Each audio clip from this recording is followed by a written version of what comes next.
Gaban-oban na pod ko bisag dili ako ang alumni. Huy! Hello everyone! Another day, another adlaw ay for the go. Moato mi karon sa Taligaman kay alumni nila dito alumni sa mama sa ako ang uyab kay dito man siya ning graduate sa high school. Nakauban ko ani kay naaman ko sa syudad unya kay mosabay man ko sa ilaha pag-uli. So niuban na lang ko dinhi. Unya pag-abot na mo sa Taligaman National High School is wala pa nag-start ang motorcade kay nagmas pa man. Si Ma'am Inday ni atin pa sa mas tapos kami naghulat lang mi diri sa sakyanan. So while naghulat nagbardagulan sa mi mga zay kay grabe kalaay. Huy, grabe naman yun.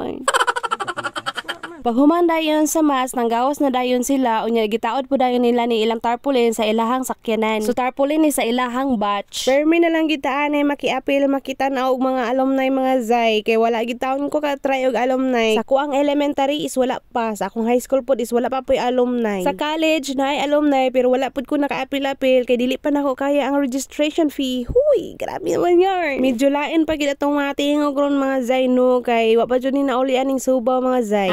Na isuba o wala ngilad na judaan og tingog mga zay.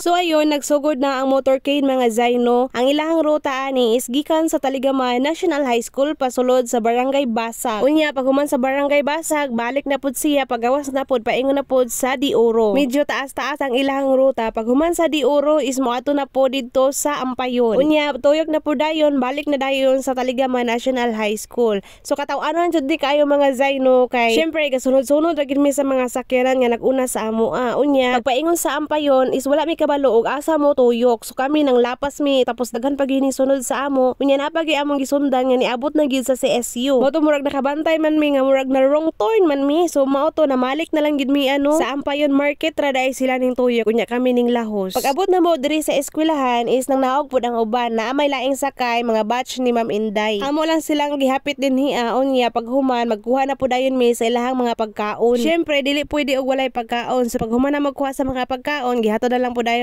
ni Superman dito sa sulod. So mga alas 6 na ni siya mga Zaino. So pag human og hatod sa ako ang Superman, ang lakaw na po dayon mi kay mga on kay wala pa ni paniud to si Superman mga Zay. Kay maghulat man sad mi ni Ma'am Inday taman alas 9 sa gabi. So manihapon na lang sad mi diri sa Jollibee mga Zay. So diri ara mi sa Jollibee Ampayon mga Zaino kay duol ra man siya sa Taligaman. So that's all for today's chika mga Zaino. Thank you for watching. Goodbye everyone. Amping.